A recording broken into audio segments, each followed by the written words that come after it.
Boas pessoal, sejam bem-vindos a mais um podcast dos Filhos do Trovão e hoje o nosso convidado é Ronnie Lemos.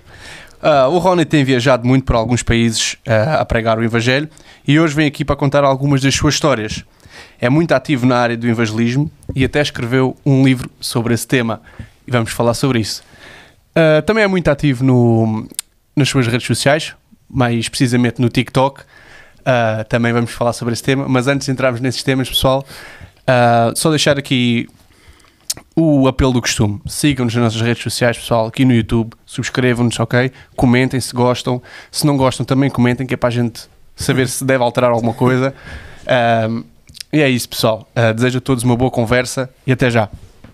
É isso. Renato, obrigado aí pela tua introdução, breve introdução, porque muito havia e muito há por dizer acerca do Ronnie, e agradecemos, eu falo em nome deles também, agradecemos a tua vinda aqui, estares aqui.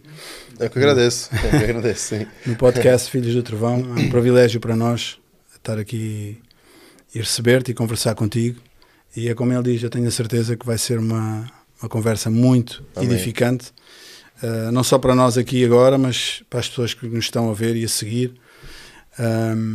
E eu creio que muitas pessoas serão edificadas, transformadas e alcançadas pelo poder de Deus. Amém.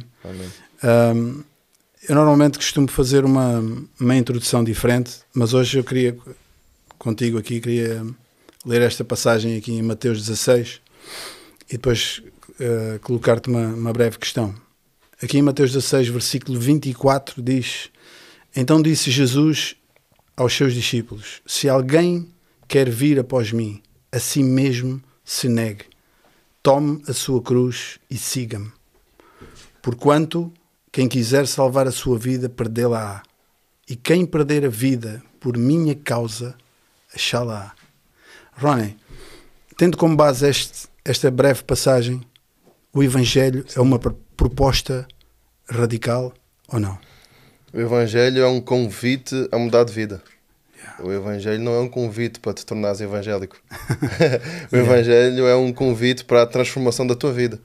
Tanto é que a gente foca muito nesse texto, quando às vezes fala-se muito, tens que carregar a tua cruz, Amém, tens que carregar a tua cruz, realmente. Mas temos que atentar-nos ao que Jesus disse no início. Aquele que quiser vir após mim. E parte da premissa que tens que querer. Se não tiveres essa disposição ou predisposição para querer ir até Cristo, o carregar a cruz vai ser muito mais pesado do que ela já é, né? Então a gente foca muitas vezes em a cruz, carrega a cruz, é difícil a vida, mas tu queres Cristo? Essa é a pergunta, né? Na verdade. Tu queres, porque Jesus disse, tens que querer a mim primeiro. Depois é a cruz, depois de tentar salvar a tua vida vais perdê-la. Mas o nosso maior desejo tem que ser Jesus sempre. E é um convite para a mudança de vida, o Evangelho. E radical, não é? Super radical. Não dá para ficar tudo igual. Não dá, não dá para estar ali no muro. Né? Não dá para ficar ali meio termo. Jesus nunca deu essa opção, e o próprio reino de Deus mostra que não há essa opção. Não dá para trazer valores desta vida, deste mundo, né, para dentro do reino. É um crime dentro do reino. Não joga. Não. Sabes que há uma outra passagem que eu também conheço certamente. Aliás, a grande maioria das pessoas conhece aquela passagem do jovem rico, não é?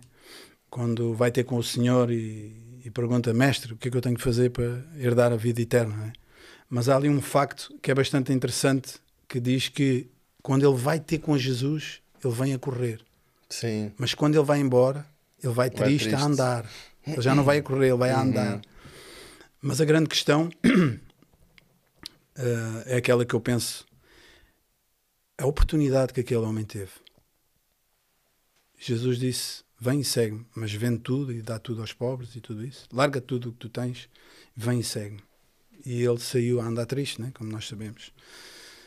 Eu só posso imaginar, digamos, a desilusão que aquele homem não deve ter tido ou sentido mais à frente. Nós não sabemos as consequências. Sim. Mas no fundo, eu estou a dizer uma proposta radical, porque se calhar para algumas pessoas o convite seria feito de outra forma. Seria. Estás a entender? Não tenho dúvida. Nesse próprio texto dá para saberes isso. Porque quando Jesus aborda este jovem rico, ele passa pela lei com ele.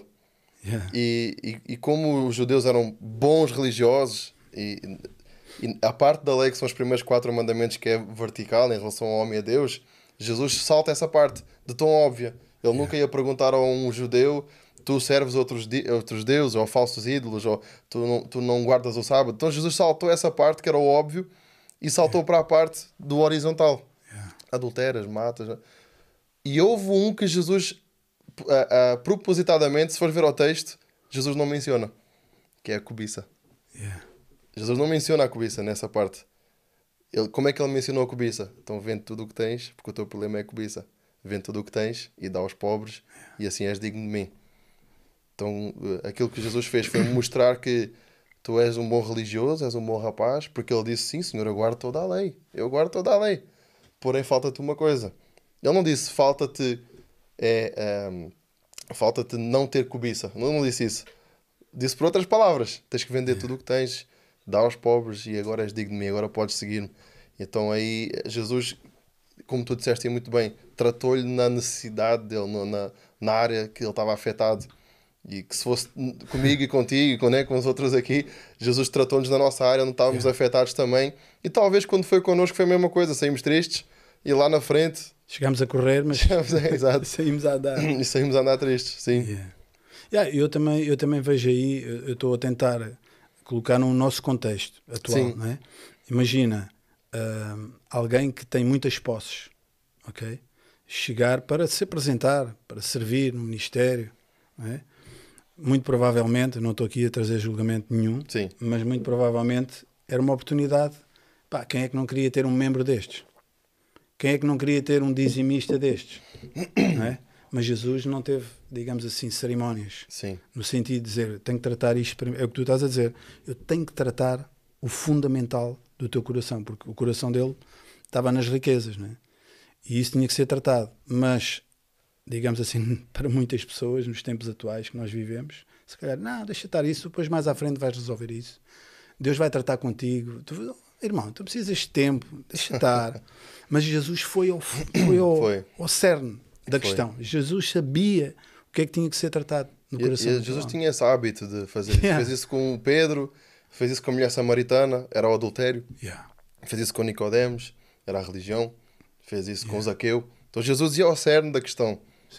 Tu tens tudo, mas falta-te uma coisa, tu não tens nada. E Jesus mostrava-lhes isso.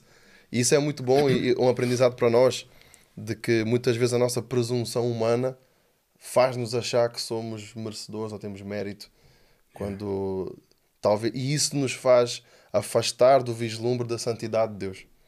Porque quando eu olho para a santidade de Deus, em Isaías 6, ai de mim, Senhor, que sou homem de lábios impuros. E quando a gente tem essa tendência de deixar-nos levar por esse lado da presunção humana, de eu posso, eu consigo, e eu tenho coisas para tratar, todos temos, né? Todos pecamos. Mas não é assim que se trata a santidade de Deus. Deus é santo. E quando eu me apresento diante da santidade dele, está em choque com a minha natureza. Eu preciso mudar, eu preciso transformar, e eu preciso ser sincero comigo mesmo. Quando o Evangelho confronta aquilo que há de mal em mim, sonda-me e conhece-me, Senhor, né? Só o Senhor pode sondar-me e conhecer-me. Não é que o Senhor não saiba, é que isso expõe para mim mesmo aquilo que eu preciso mudar. Para poderes ver. Exatamente. E ao acontecer isso, só há um caminho: arrependimento. Não há uma segunda, ou terceira ou quarta opção, é o arrependimento. Se quiseres pôr uma segunda opção, podemos pôr, é a fuga. Não há outra. É a pessoa ter que se arrepender. E já falei isto com um outro convidado que aqui veio. Precisamente toquei nesse aspecto, que é o aspecto do arrependimento.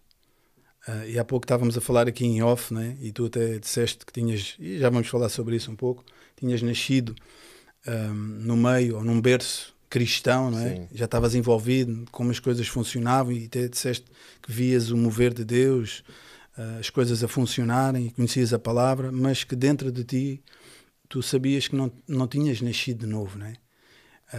E hoje em dia, volto a dizer, não estou a falar para julgar ninguém, mas é o que nós falávamos aqui há pouco. Há pessoas que estão dentro de uma congregação ou dentro de uma igreja que não nasceram de novo. Sim. Não é? E às vezes até podem estar convencidas que o estão. E sem arrependimento, eu também, estou 120% de acordo contigo. Sem arrependimento, não há forma. A pessoa tem que se arrepender. Né? Porque as pessoas muitas vezes falam, a salvação, fomos salvos, mas fomos salvos do quê? Às vezes nem se diz às pessoas do que é que fomos salvos do quê? Jesus veio, mas veio por quê? Não se diz isto às pessoas. Né? E concordo contigo, e é necessário o arrependimento. É mesmo um fator fundamental para alguém nascer de novo. Né? O caso de... Estávamos a falar de Nicodemos, né? É o tal mestre da lei, sabia tudo, jejuava, pelo menos uma vez na semana ou duas, não sei, e sentou-se à mesa com Jesus. Jesus não negociou nada com ele. Disse-lhe, Nicodemos, tens que nascer de novo. E agora? Ou seja... interessante é que tu tocaste num ponto que é um ponto também que mexe muito comigo, que é a maneira como nós apresentamos a mensagem do Evangelho. Que muitas vezes pode não ir com essa afirmação do arrependimento, e afirmar arrependimento é aquilo que Jesus já afirmava: o inferno existe, quem não se arrepende vai parar no inferno, e os apóstolos repetiram isso veementemente várias vezes. Sem dúvida. E nessa conversa com Nicodemos, Jesus ele apresenta o real motivo dele ter vindo e a mensagem que ele trouxe na sua fala, obviamente, que foi o estabelecimento do reino de Deus. O porquê de Jesus vir e de ser o segundo Adão é para restaurar e restituir aquilo que o primeiro Adão perdeu. Aquilo que o primeiro Adão perdeu foi o domínio, por causa do pecado. E o domínio, até no hebraico, significa reino. Então Jesus veio restaurar o reino que foi perdido em Gênesis 3. Foi isso e quando Jesus ele apregoava o reino de Deus, que é o primeiro anúncio público de Jesus em Mateus 4:17, arrependei-vos, já começa bem, que pode estar próximo o reino de Deus. Está chegado, né? E quando... Aquilo que eu acredito, porque a Bíblia não fala, então é só uma conjectura minha, muitas pessoas dizem que Nicodemos foi atrás de Jesus durante a noite porque ele queria se esconder e não queria que vissem-no a falar com Jesus. Mas no meu entender e na lógica do que é que Jesus pregava e como Jesus pregava, anunciando um reino que havia sido perdido, que na mente judaica fazia sentido, entrava como uma flecha, eu não acredito que Nicodemos foi atrás de Jesus porque ele queria se esconder à noite. Ele foi porque ele não conseguia dormir. Porque essa mensagem do reino entrou de uma forma em Nicodemos que ele ficou perturbado. Eu preciso falar com este homem. Eu preciso perguntar-lhe. Tanto é que ele chega a Jesus e o que é que ele diz? O que é que eu preciso fazer para entrar no reino? Tens que fazer para entrar no reino? Pois é, então tens que nascer de novo. E o nascer de novo para Nicodemos é: eu tenho que voltar para o ventre da minha mãe. Mas o nascer de novo para Jesus é: não, tu estás a entrar num novo país, num novo sistema, é um outro reino. Tu literalmente vais ter que deixar de ter o teu passaporte português para ter um passaporte melhor que o passaporte do reino, não é? E qual é que é a melhor maneira, por exemplo, nós que somos portugueses porquê? Porque nascemos cá e nascemos e aqui e só falamos português, nascemos em Portugal. Nós não somos membros de Portugal, nós somos cidadãos de Portugal. E Jesus está a explicar a Nicodemos: agora tens de ser um cidadão do reino. Como é que tu és cidadão do reino? A nascer. Tens que nascer neste reino. Tens que morrer para esta vida e tens que nascer neste reino. E era isso que Jesus estava a explicar a Nicodemos, que perdeu o sono, a meu ver, perdeu o sono. Eu preciso entender esta história de reino. Porque entra como uma flecha e a nossa mensagem ela fica afiada quando pregamos aquilo que Jesus ensinou os discípulos a pregar, que é o reino. As parábolas é todas sobre o reino. A mensagem do reino, a semente, a ovelha perdida fala do reino. As parábolas são sobre o reino.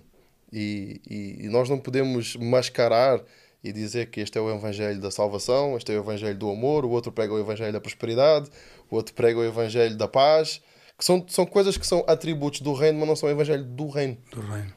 Não é? Eu acho que o ponto principal é esse. Se Jesus veio anunciar o reino, depois lá vemos em Lucas 8 e enfim, tantos outros textos, os discípulos saíam a apregoar o reino. O livro do Marcos também fala várias vezes: saíam a apregoar o reino. Atos dos Apóstolos continuavam a apregoar o reino. Não era o evangelho, o plano de salvação de Jesus. Era algo muito para além disso e muito superior a isso, que era tipo, haverá um reino que vai ser estabelecido agora. Os sinais do reino já estão aqui. O que está enfermo está a ser curado, o que está perdido está a ser transformado, né? O que está em dor está a ser curado, estão a ser libertos os cativos. Os sinais do reino já estão aqui, mas ainda é a tal teoria do já e do ainda não. Né? Os sinais do reino já estão aqui, mas o reino não está estabelecido ainda. Quando o Senhor vier, e para a glória dele, né? Vai se estabelecer outra vez o reino. Mas isso é um ponto que mexe muito comigo, porque a mensagem ficou muito mistificada. Até uma pergunta que eu faço a muitas pessoas é como é que é interessante no Irão haver um crescimento da igreja enorme. Já são 1 milhão de muçulmanos que estão-se a converter a Cristo, tudo escondido. E isto aqui é um número assim de estimativa, pode ser mais até. Yeah. E sem uma interferência ou uma intervenção missionária do mundo ocidental.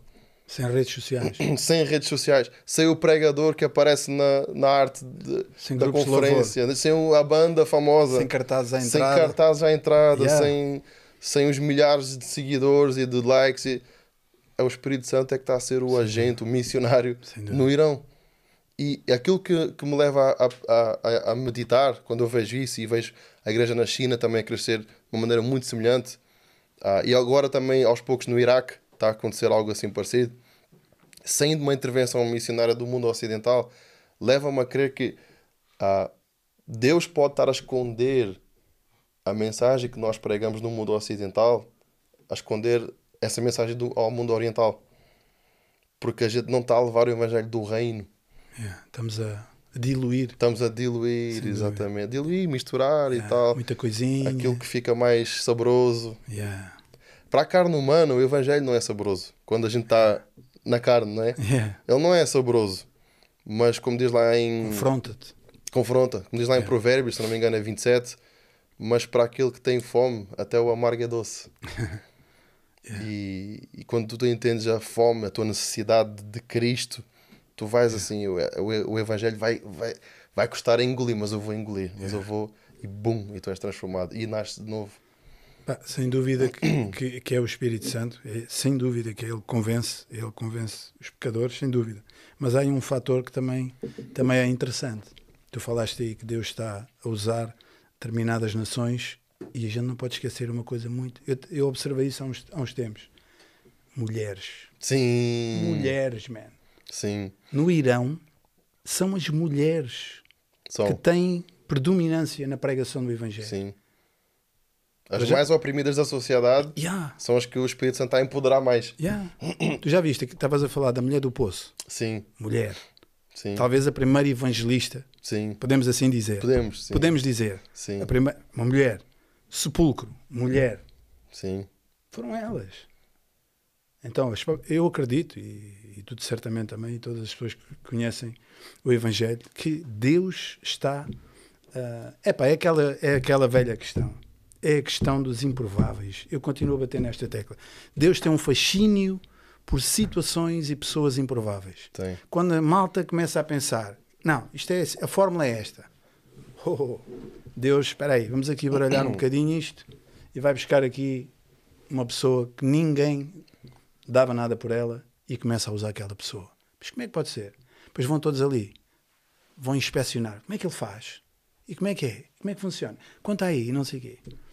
E às tantas as pessoas não estão a entender. Eu não estou aqui a dizer isto para julgar ninguém. Sim, sim. Mas eu concordo plenamente contigo. Já falei isto aqui algumas vezes com vários convidados, que é a questão de que o Evangelho, ou o suposto Evangelho que está a ser anunciado, não é? Porque a Bíblia diz que os sinais seguirão os que creem, aqueles que creem, não é?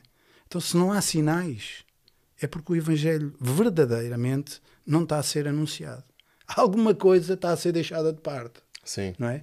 E tu falaste aí de vários tipos. Tenho um amigo meu que diz que é o Evangelho intelectual, eruditos. Tem que caber aqui na lógica. Na lógica. A cena, tens o Evangelho social, que é a cena, tens ali aqueles convívios, aquelas apresentações, que isso é tudo bonito. Sim. Mas isso não é a essência do Evangelho. Não é o reino, né? Não é o reino, meu. Não é o reino. E eu concordo, trouxeste aqui insight, como se costuma dizer, uma cena mesmo muito, muito precisa daquilo que realmente é o Evangelho. É o que eu costumo às vezes dizer a amigos meus: nós temos que voltar ao básico. Temos que voltar ao básico. Nós temos que voltar ao básico. Se a igreja primitiva, para algumas coisas é uma referência, a igreja primitiva e tal, Estevão, não sei o quê. Man, eles não tinham nada. Eles tinham perseguição. Não tinham redes sociais, não tinham bandas de louvor, não tinham som, não tinham microfones, não tinham nada. E diz que o Evangelho se espalhava de uma forma tremenda. Porquê é que hoje, se há tanta coisa, se há, pá, metes uma cena e daqui a 5 minutos está a viralizar. Porquê? Porquê é que em certas situações não avança? Pá, eu acho que é o tempo, é o que tu dizes, eu acho que é o tempo de voltar ao básico. É o que eu acredito. Olha, eu dou-te um exemplo, agora lembrei-me. Onde eu estive e estudei no Rema, não é? Costumava-se dizer que a evidência, e eu sou batizado no Espírito Santo e falo em línguas, não me envergonho disso e assumo isso. Eu também. Eu assumo isso. Também, sim, não tenho vergonha. Não é preciso sair do armário dessas coisas, não é? Exatamente. Às vezes o pessoal fala, e tal, vamos falar não. só em determinadas reuniões, vamos falar em público. Mas que cena é essa? Mas pronto. Às vezes dizia-se assim, a evidência de alguém ser batizado, vê esta cena e vê se concordas com o que eu vou dizer. A evidência de alguém ser batizado no Espírito Santo é falar em línguas. Sim. Mas eu não concordo. Eu também não. É uma das. Sim. Mas não é só. Vê este exemplo e vê se concordas comigo. Primeira pregação de Pedro, Atos 2. Ele estava cheio do Espírito Santo. Quase 3.000 se converteram. Ele mesmo a falar em línguas. E ele mesmo. É. E tu vê, a primeira pregação dele é apontar o dedo a eles. A dizer, vocês, ele aponta o dedo àqueles que estavam a ouvi-lo e diz, aquele a quem vocês entregaram a Pôncio Pilatos. Ou seja, quem é que faz isto? Mas ele está cheio do Espírito Santo. E a gente vê que Pedro, os sinais seguiam Pedro. Não é? Sim. Não vamos estar agora aqui a citar, há várias situações. Sim. Ou seja, para mim, uma das evidências de alguém estar cheio do Espírito Santo não é só falar em línguas, é anunciar o Evangelho. Alguém que anuncia, ou melhor, alguém que não anuncia o Evangelho, alguém que não fala de Jesus, que não partilha Jesus com as pessoas, será que essa pessoa realmente está cheia do Espírito Santo? Eu até posso dar outro exemplo. Andas uns capítulos para a frente e para mim até um exemplo bom de se dar, porque é o próprio apóstolo Paulo, que falou do dom de línguas em 1 Coríntios, né? 12, 13 e 14. E na conversão dele em Atos 9 diz que ele tinha que ir a Ananias para ser batizado, e Ananias falou para tu ser cheio do Espírito. Ananias disse-lhe isso: tu agora vais ser cheio do Espírito. Podem ler lá em casa depois. E mais à frente ele é cheio do Espírito, ele é batizado, não há uma única menção em línguas. Os versículos seguintes, Paulo prega, começa a pregar. Os versículos seguintes, dali para a frente, ele prega, vai para um lugar, vai para outro e vai para outro. Ele está cheio do Espírito, e a única coisa que lhe sai da boca é a palavra de Deus, pregação, escrituras, alinhamento, arrependimento. E de tal modo que os judeus ficaram chocados, que ele também, sendo judeu, não estava a agradar os judeus, e os gentios ficaram chocados também, sendo ele também, enfim, ligado à cultura grega e romana. Então é um ponto interessante de Atos 2 e de Atos 9, como as línguas não são a evidência, podem ser uma evidência. E tudo bem se alguém for ser do Espírito Santo e começar a falar em línguas, pá, eu sou o primeiro a dizer glória a Deus. Agora, doutrinar, engessar isso é a única evidência. Não fala em línguas, não está cheio. Temos que dar assim uma volta maior para chegar a essa conclusão. Mas eu comecei a pensar nisso há bem pouco tempo. Porque eu fui, entre aspas, doutrinado, entendes? De que essa é a evidência.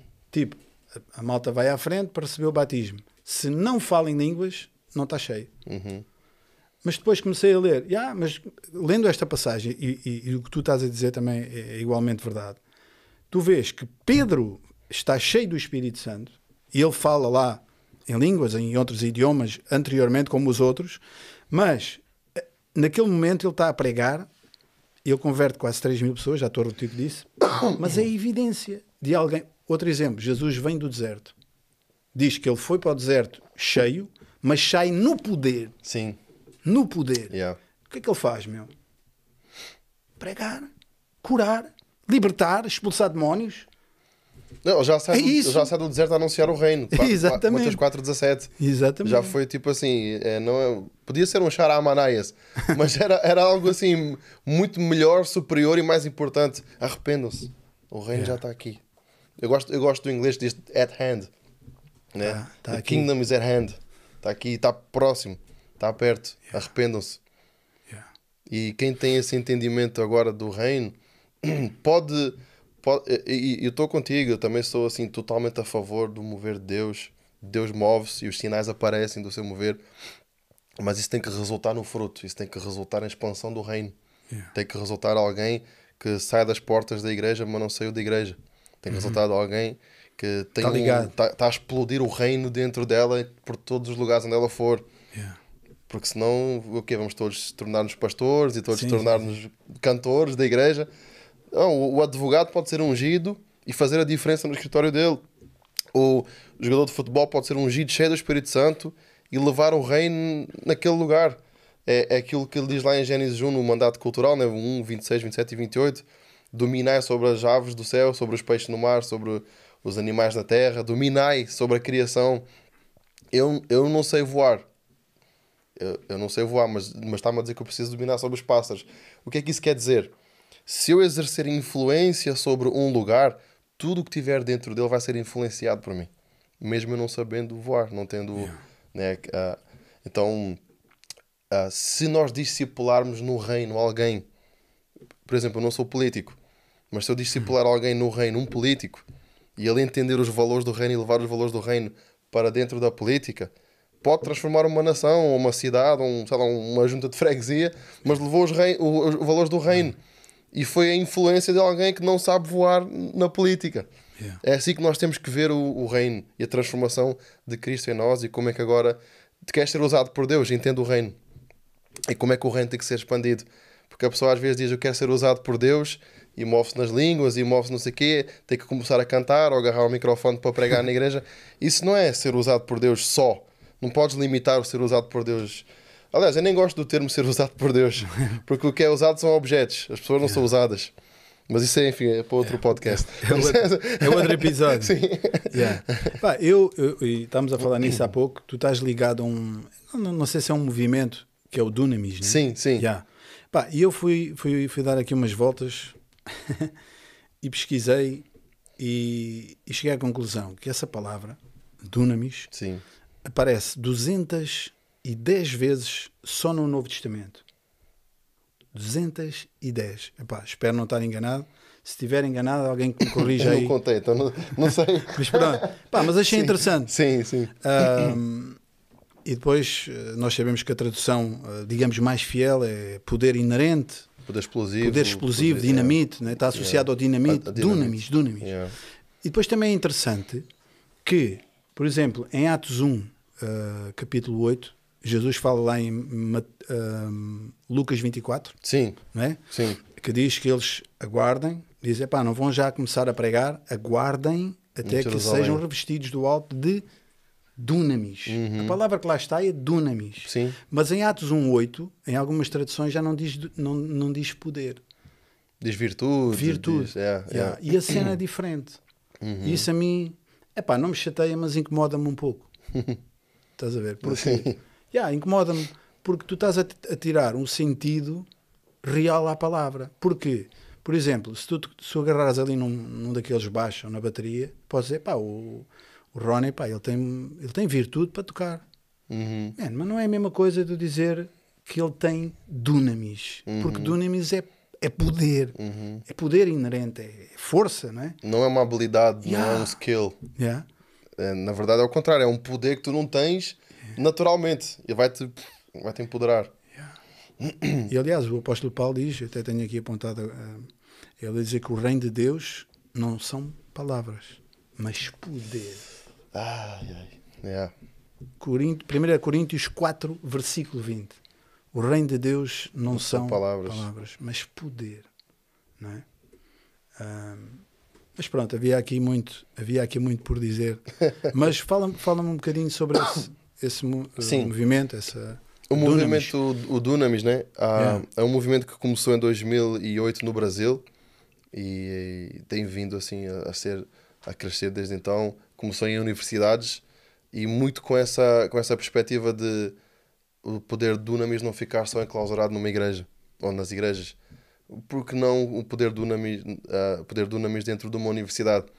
Então começou literalmente numa sala de aula de uma faculdade em São Paulo, onde um jovem teve uma palavra de conhecimento sobre o irmão da professora, que estava, enfim, a dar a aula, e ele interrompeu a aula, assim, veio assim uma ousadia, interrompeu a aula e disse: você tem um irmão? Ah, tem, faz sentido ter um irmão, faz sentido. Usa-se muito o faz sentido no Dunamis, né? Ela disse: sim, tenho, eu vejo que ele está num hospital às portas da morte, ou está em coma, alguma coisa, faz sentido. Ela disse: faz, como é que você sabia isso? Pois é, foi o Espírito Santo que me revelou, foi o Espírito Santo que me disse, para que você veja o amor de Deus na sua vida e na sua família. E ficou mais ou menos por ali. Toda a gente ficou tipo: o que é que aconteceu aqui e tal. Uns dias depois aparece outra vez na mesma aula, na mesma classe. A professora, ela no início diz: eu não consigo começar a aula sem dizer isto. É aquilo que tu disseste, estava certo naquele dia, e depois que tu oraste, o meu irmão saiu do hospital e foi completamente curado. Tipo assim, não havia perspectiva de melhora, e melhorou e saiu do hospital. E a partir dali foi quando houve esse entendimento, né? O nosso também fundador, o pastor Teófilo, né? Theo Hayashi, teve esse entendimento: vamos levar o poder Dunamis para dentro das universidades, desta forma e de outras, sendo usados pelo Espírito Santo de maneira sobrenatural. Então aí é orar pelo enfermo, é evangelizar, é tipo assim, é literalmente dar espaço ao Espírito Santo para ele falar através de ti. E as pessoas começaram a ser salvas, começaram a ver, assim, estou a resumir uma história bem longa, mas e de repente esse Dunamis nas universidades começou-se a chamar Dunamis Pockets, como bolsos de avivamento dentro das universidades. E depois, com o tempo, começou a haver a necessidade de haver então uma banda do Dunamis, veio o Dunamis Music. Também ter toda uma estrutura de comunicação do Dunamis, veio a Big Wave. Então, assim, tudo o que é as artes, as imagens, os vídeos, os eventos e muito mais. A Big Wave faz isso, é um braço do Dunamis. Veio depois o Dunamis One Love. Eu nem sei se estou a dizer por ordem, mas foi vindo assim, que é dentro das high schools, das escolas secundárias, o mesmo do Pocket, mais ou menos, mas dentro das secundárias. Até que em 2020 veio o Descend no Brasil, que o Dunamis fazia parte. E aí toda a gente sabe, foi assim onde mudou assim uma chave no Brasil também, e também no Dunamis. E a coisa começou-se a globalizar mais. Houve assim várias coisas que aconteceram antes do Descent, como a Dunamis Farm, assim, grandes testemunhos, grandes histórias, mas a partir dali a coisa começou a ganhar outra solidez e começou a ser um pouco mais global, até que em 2021 chega aqui a Lisboa o Dunamis Movement Europe. É o Dunamis Europe, do qual eu faço parte agora, né? Tu és um dos membros desse sim, movimento. Sim, faço parte da equipa do Dunamis Europe. Estamos em Lisboa e então organizamos aquilo que também que é o Dunamis Greenhouse, que é uma escola de avivamento, escola de transformação. Falamos desse poder Dunamis o tempo todo, e são 10 dias assim de imersão e transformação bem intenso. Então chamamos pessoal de vários lugares do mundo para virem ensinar a gente. Só no ano passado tivemos representados 36 países no Greenhouse. E fizemos esse Greenhouse em Madrid, e assim, testemunhos assim, que não param de chegar, dos jovens que eram cerca de 300 alunos. Então foi assim algo muito especial. Glória a Deus. É meio que aquilo também, como o Dunamis tem atuado hoje na Europa através dessa escola de avivamento, o Greenhouse. Não sei se posso fazer aqui o convite, mas esse ano, quem quiser ir, vai ser na Sicília, na Itália, este ano, de 9 de julho a 19 de julho. Está lá no Instagram do Dunamis Europe, podem entrar e inscrever-se. E o Dunamis Pockets também, estamos na Europa com o Dunamis Pockets, em várias universidades. Nem vou saber dizer de cabeça, mas eu sei que estamos em Londres, Paris e Lisboa, Porto, e estamos por aí espalhados pela Europa também. Glória a então Deus. Hoje estamos a atuar mais assim, como Dunamis, sim. Glória a Deus. Glória a Deus, sim. uma bênção isso. Saber isso, saber que isso está. E malta nova, né? Sim, malta Grande- nova. Sim. Grande maioria. Sim. Há lá um cotazito ou outro, assim como eu. Então. Tem que haver sempre, né? Para Tem que haver sempre, sim. para trazer aquele balanço, né? Há um equilíbrio. Isso é importante, sabes? É importante. Isso é importante. E nós falamos muito nisso até sobre a importância da Igreja de Cristo, a igreja local também, ser uma igreja geracional. Yeah. Não ser uma igreja de, aqui há muitos jovens, aquela igreja já há muitos velhinhos porque só pregam a mesma coisa, ou sei lá. A importância de investirmos nas famílias, que a família já vai ser o mais velho, ou também vai ser uma geração mais de meia idade, ou os filhos que são crianças, estão numa igreja que investe em crianças. É muito importante uma igreja geracional porque ela deixa legado e ela deixa também uma perpetuação do mover de Deus. Sem dúvida. Em vez de ser aquele clube de amigos, depois envelhecem e fecham as portas daqui a uns 30 ou 40 anos. Yeah. Pá, eu, aliás, até cheguei a falar isto contigo antes de estarmos aqui na mesa. Também por via de algumas solicitações que algumas conversas que algumas pessoas têm comigo. Pá, falar disto, falar daquilo, mas as coisas acontecem quando têm que acontecer. Sim. Entendes? Sim.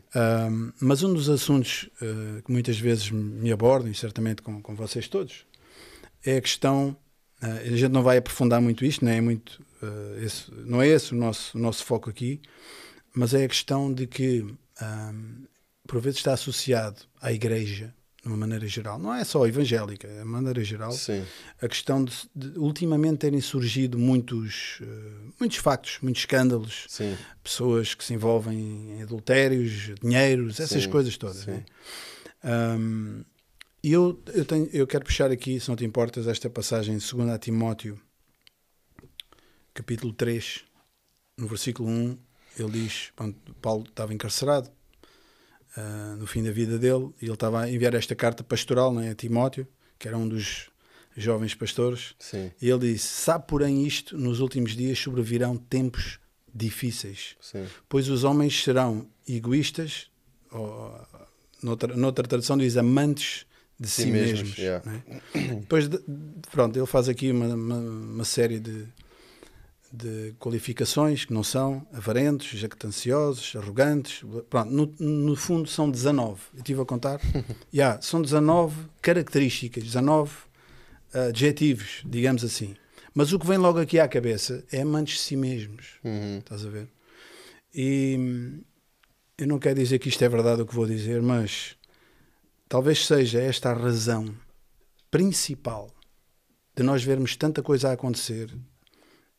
Porque ele não estava a escrever, atenção, eu depreendo que ele não estava a escrever para esta carta para o mundo, ele estava a escrever a carta a Timóteo e para a igreja. Para a igreja. Yeah. Dizer, Timóteo, atenção, que nos últimos dias ou nos últimos tempos virão pessoas que serão amantes de si mesmas. Uma pessoa que é amante de si mesma, primeiro, já meteu de lado o primeiro e maior mandamento. Exatamente. Amar a Deus acima de todas as coisas. Ele ama a ele próprio. Pá, e se calhar, muito provavelmente, será a causa de todos os outros. Porque uma pessoa que é amante de si mesma acaba por ser avarenta, acaba por ser jactanciosa ou arrogante, é arrogante, só ela é que sabe, só ela é que blasfemador, pronto, e por aí, não é? Eu não estou a dizer com isto, e estou a lançar esta questão aqui, não estou a dizer com isto que eu estou 100% certo daquilo que estou. Agora, a escritura está 100% certa. Com certeza. Né? Sim. E nós sabemos que estamos a viver não só os últimos dias, não é?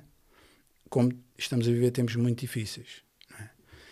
E aquilo que eu depreendo desta escritura é que este vai ser o mindset, não é? Ou a mentalidade predominante, Sim. não é? Incluindo na igreja. A cena é esta. O mindset dos últimos dias é amantes de si mesmos. Olha, deixa-me dar-te este exemplo. Eu, quando era puto, quando era miúdo, eu não tinha telemóvel, mas eu tinha uma Kodak, Sim. aquelas, estás a ver, que tinhas que rodar. Sim. Depois tinha o flash lá por cima. Sim. Mas quando eu tirava uma foto, isto é só um exemplo, quando eu tirava uma foto, por exemplo, ia ali à Serra da Rábida, ou tirava uma foto a um carro, eu tirava a foto ao objeto, ou à montanha, ou à paisagem. Eu não metia lá. Hoje o que é que nós vemos? Que hoje já não é, o que importa já não é a montanha, já não é o carro. é quem está lá. Eu. Eu tenho que aparecer sempre nas fotos. Ok? E nós sabemos que isso é uma realidade. Sim, sim, Hoje sim. em dia, tu vês malta que, por exemplo, isto é só um exemplo, abre o telemóvel no save screen, não é? Quem é que tem? Ele próprio. Amante de si mesmo. Pronto, alguns têm a mulher, outros têm o cão, outros Sim. têm os netos, Sim. mas há alguns que têm eles próprios, Sim. né? Numa situação qualquer. Sim. Então, não há dúvidas para mim, não há dúvidas que nós estamos a viver esse momento em que as pessoas dentro da igreja, estamos a falar da igreja agora em concreto, são amantes de si mesmas. Têm essa vontade de se afirmarem, não é? De se valorizarem, às vezes até através da igreja. Tu falaste, pá, querem estar com o micro na mão, quando é que eu vou para cima do palco, eu tenho que cantar. Não, eu nasci para o louvor, eu sinto, né? Pá, a mim já me aconteceu isso, eu sinto que o meu lugar é no louvor. Ok, então cantem uma música. Não dá, irmã, desculpe lá, mas não dá. Mas estás a entender, essa sede de protagonismo, né, que as pessoas hoje em dia têm, e que isso se alastra à própria igreja. Sim. Não concordas? Eu concordo 100%. Se tivesse em papel, eu assino. Eu gosto de alguns temas, de ir um pouco à raiz. Não estou a dizer que vou aprofundar, mas ir um pouco à raiz. Yeah. Porque nós temos uma mentalidade, nós ocidentais, que ela é de fundação greco-romana, né? E essa mentalidade de fundação greco-romana, ela já vem de uma filosofia grega que, primeiro, ela já instigava o pensamento do indivíduo para o indivíduo, do mundo do indivíduo, ainda que de maneira subtil, no início, né? Os filósofos da antiguidade, da filosofia clássica grega. Isso depois foi sendo sempre instigado dentro das sociedades civis gregas, e da Macedónia, e dos espartanos, e por aí vai. E depois isso foi transferido para dentro do pensamento romano, que só proliferou e desenvolveu isso ainda mais. Quem é que tinha as grandes arenas para que um indivíduo matasse outro indivíduo no meio da arena? Então a exaltação do indivíduo havia até numa situação que é moralmente degradante. Hoje a gente vê isso, mas na altura não viam. Quem é que tinha um imperador que era um deus? E matavam-se todos para se tornarem imperadores. Havia essa... Foi instigado esse culto ao homem, à personalidade. E a mentalidade greco-romana individualista... Podia dizer muito mais, mas chega. Essa mentalidade greco-romana individualista, a gente já nasce assim. A gente nasceu ocidental, a gente não nasceu oriental, né? A gente nasceu ocidental, a gente nasceu com uma mentalidade de eu vou-me proteger, vou-me defender e vou-me exaltar. Então quando a gente tem, e eu estou contigo, quando a gente leva isso para dentro da igreja, é com uma mentalidade individualista, porque eu agora preciso promover ou ser promovido, como se a igreja fosse um sistema de pirâmide para ser promovido. É uma escada, né? O que já por si só já é incoerente com o Evangelho e com a Igreja de Cristo, da maneira como ela foi estabelecida, né? E até mesmo, mas não há líderes na igreja. Há líderes na igreja, calma, obviamente que há, mas não num sistema de pirâmide. Somos todos ovelhas. Há umas que têm a badala, outras não. Mas são todas ovelhas, não é? E temos um pastor. E temos um pastor. O sumo pastor. Um pastor. Yeah. Se tu fosses pastor de igreja, tu não ias ser menos ou mais ovelha do que eu. Íamos ser os dois ovelhas, mas tu tinhas o badalo e eu não. É só isso. Não faz uma ovelha ser mais ovelha que a outra. Tá bom, Essa não tinhas ouvido. E com esse mindset individualista, eu até tenho um vídeo no meu Instagram que eu dou um exemplo do mindset individualista. Houve uma vez que o Cristiano Ronaldo jogava nas Juventus e eles perderam um jogo contra o Atlético Madrid. E ele está ali para a Champions, né? Ele está ali a sair onde os jogadores saem para ir para o autocarro, e havia adeptos do Atlético Madrid. Tu perdeste, vocês perderam, não sei o quê. Ele que jogava nos Juventus, o que é que ele fez? Eu tenho 5 Champions, vocês têm 0. Se ele tivesse uma mentalidade mais coletiva, ele teria dito: o Real Madrid tem 15 Champions, vocês têm 0. Uau. Revela o caráter dele. Revela o caráter, mas é o nosso. É a nossa, Nós nascemos é a nossa assim. mentalidade. Ele obviamente é o Cristiano Ronaldo e, Pois, e pode dizer que tem 5 Champions, e, enfim. Yeah. Mas nós nascemos com isto. E isso passa para a igreja. Porque a igreja agora tem o palco, tem a luz, tem o microfone, tem o Tem as cantor, fotografias. tem o talento a ser exibido, Opa. tem as fotografias, tem agora os likes, o novo advento, né? Os likes e a promoção e o algoritmo. Os seguidores. Agora eu faço uma pergunta. Junta todo o mundo oriental, todo. Diz-me o nome de um pregador famoso. Do Oriente. Do mundo oriental todo, junto. Pá. Diz-me pelo menos um, só um. Francis Chan. Ok. Mas Que ele é agora americano. mora lá, que é americano.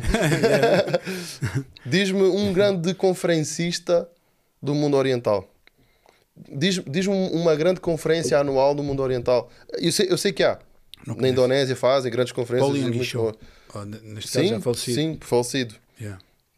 Mas é uma exceção. Mas tu não vais conseguir dizer dentro da China, dentro do Irão e do Iraque, do Médio Oriente, Quem é o pregador? quem é que são os grandes pregadores? Yeah. E eles existem. A gente não os vê, Uau. mas eles existem. Porque eu conheci irmãos na fé, são ex-muçulmanos hoje, né? São irmãos na fé hoje, que pregam o evangelho assim às centenas e milhares de pessoas. Mas assim, nas ruas, em casas, online, escondidos, por causa da perseguição. Mas são anónimos. Eu sabia que eu estava a conversar com uma lenda. Eu estava assim, eu quero beijar a tua mão, sabes? Yeah. E depois ele abre o meu Instagram. Eu não acho que tenho muitos seguidores, mas ele abre o meu Instagram. Oh, tu tens muitos seguidores. Eu disse, oh, mano, eu estou ao lado de uma lenda. Esquece o meu Instagram, mano. Eu quero parar para ouvir tipo, as tuas histórias, o teu testemunho. Sabes? A maneira como ele se converteu já foi uma maneira que eu fiquei assim de boca aberta. Como é que o Espírito Santo usou um sonho para ele se converter. Então, tipo, ele disse assim: olha, e foi ele que me disse a mim: eu não me considero ninguém, e há pessoas no meu mundo, nesses que estão no meio do mundo do Médio Oriente a pregar o Evangelho, que são muito maiores do que eu. Uau. Eu estou só a começar agora. Eu assim, oh meu Deus. Tipo, e que é que a gente anda aqui a fazer? E ao mesmo tempo, a maneira de, quando ouves esse tipo de pessoas a falar, tu não vês uma cena direcionada para o meu ministério. Tu não ouves um indivíduo desses a dizer este é o meu ministério. A menos que ele tenha sido intoxicado pelo mundo ocidental, que tem o meu ministério. Tu tens o teu ministério, eu tenho o meu ministério, mas porquê que não o teu ministério e o meu ministério é o nosso ministério? Mas tens uma doutrina diferente da minha, não dá para ser o nosso, tu moras aqui, eu moro do outro lado da ponte, tipo, há uma distância. Mas eles, mesmo sendo distantes, é o nosso ministério. Eles têm uma visão de reino, de mutualidade, coletivo. As maiores famílias do mundo são islâmicas e árabes, né, do mundo do Médio Oriente, porque eles são coletivistas. A família é o valor mais prezado. Nós, como eu só penso em mim, eu não vou ter muitos filhos. Porquê que eu vou me chatear com filhos se eu quero ter o meu próprio prazer da vida? O filho vai atrapalhar o meu prazer. Então eu não vou ter 4, 5, 6 filhos. Porque eu sou individualista. E os números falam por si só.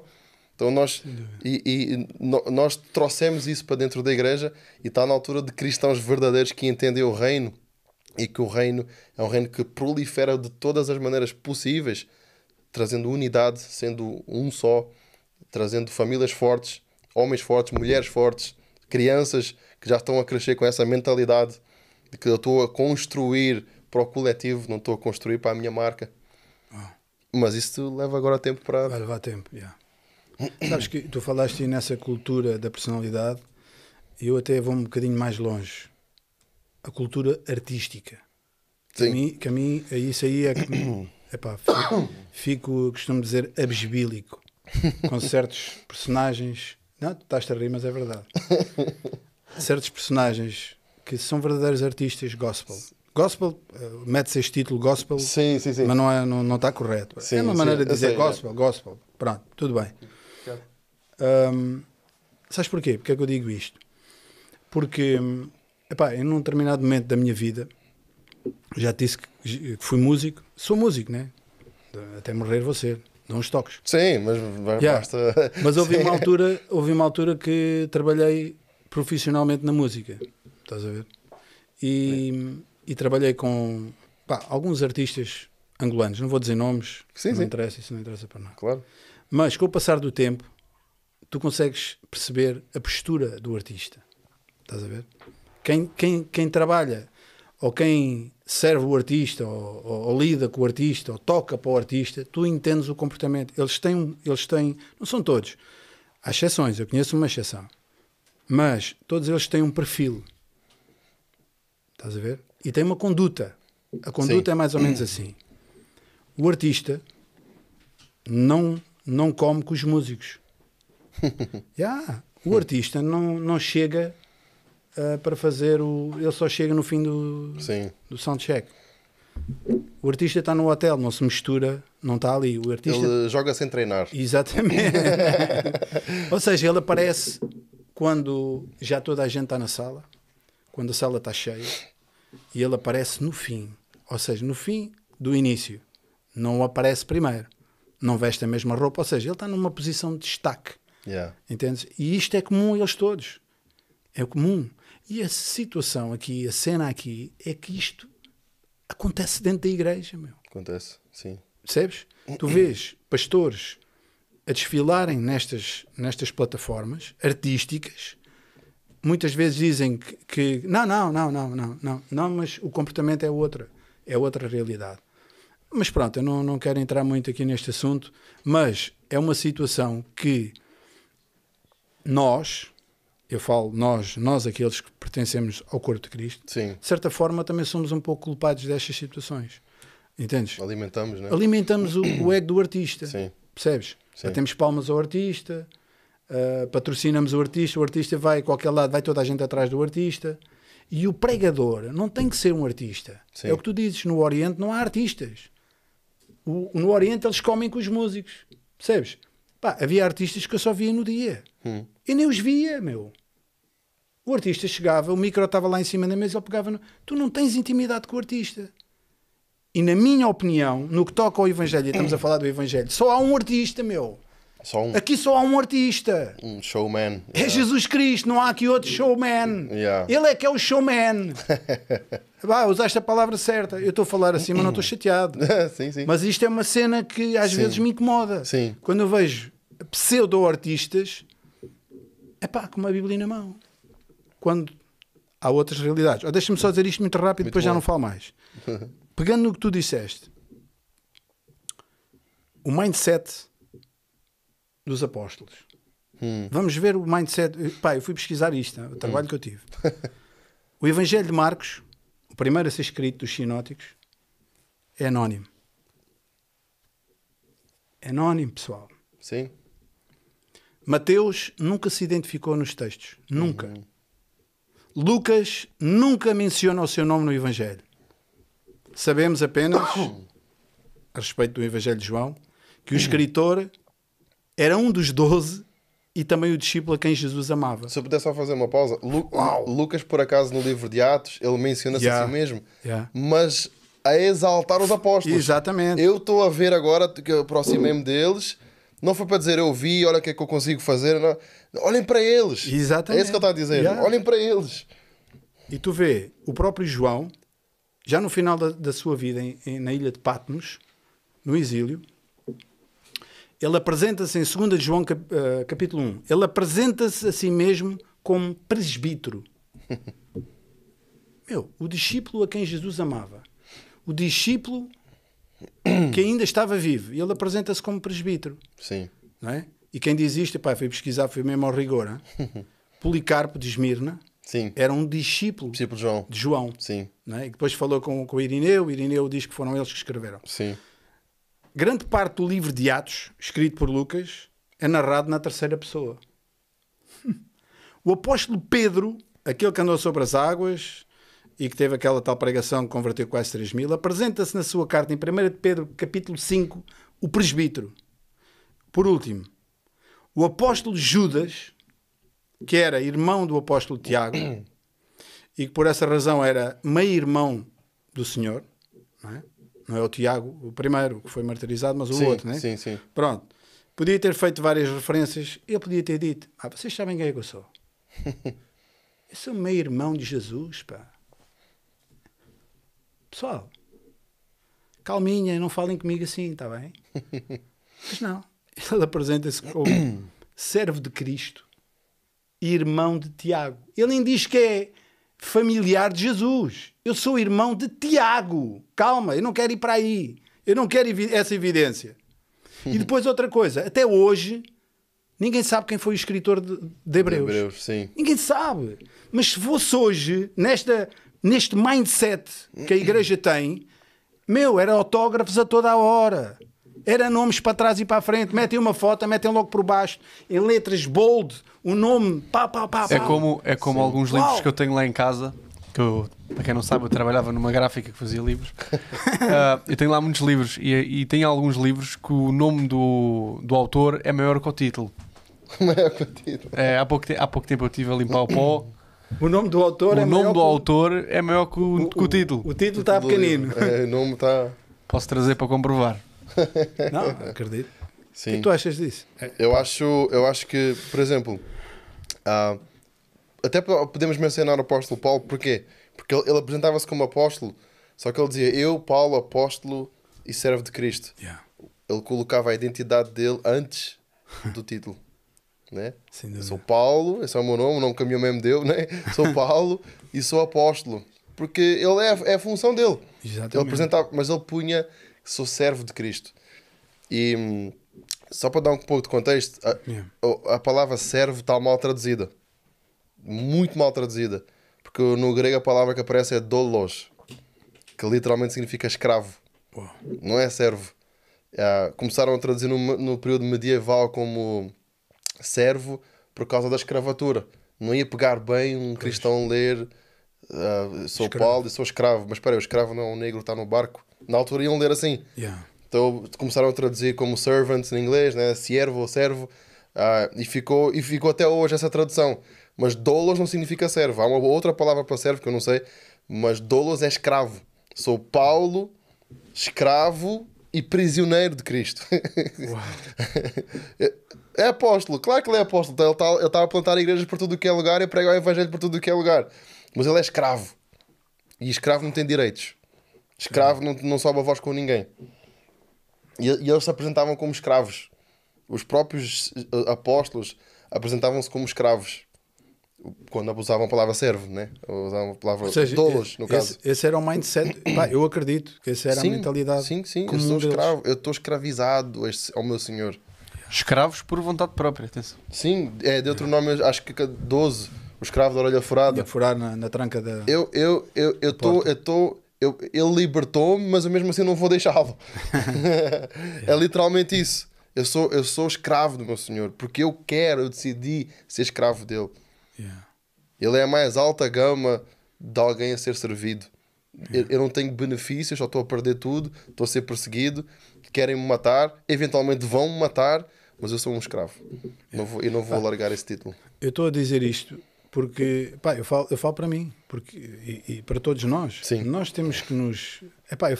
eu tenho que me policiar. Sim. Às tantas eu penso assim, pá, porquê é que eu faço isto? Sim. Porquê é que eu estou aqui? Sim. Né? Porque mais importante do que estar aqui é a razão porque eu estou aqui, ou porque é que eu faço isto, ou porque é que eu canto, ou porque é que eu toco, né?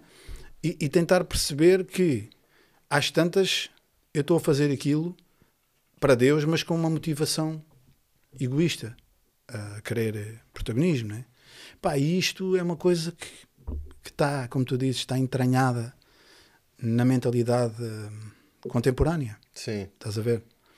E eu acho, não sei qual é a tua opinião, eu acho que isto não traz muitos benefícios ao corpo, entendes? Mas volto a dizer, pá, temos que voltar ao básico, é o que eu acredito. Tu tens alguém na Bíblia que as multidões começaram-se a juntar para ouvi-lo, e até os fariseus, que representavam até uma parte política da sociedade judaica, né? Política religiosa, né? Estava interligado, vinham para ouvi-lo, mesmo que fosse para julgá-lo, mas iam para ouvi-lo. João Batista. Aí ele diz assim, com esta influência toda, que eu diminua e que ele apareça. Que eu vá a um ponto de desfalecer, às vezes esse é o sentido da palavra. Que eu vá a um ponto de deteriorar-me, desfalecer, para que ele apareça. Eu não sou digno de descalçar as suas sandálias. Ou seja, eu tenho que sair de cena, né? Eu posso ter a influência toda, Mas a primeira coisa que a gente tem que dizer, e eu digo dizer inconscientemente até, é que eu diminuo.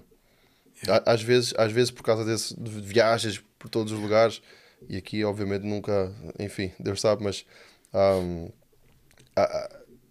eu posso dizer-te assim, ó, Otávio, eu não sou um grande pregador, não sou assim um gajo que começa a falar e as pessoas dizem, uau, meu Deus, tem que ser, de onde é que este gajo é, tem que ir. Eu não considero isso, mas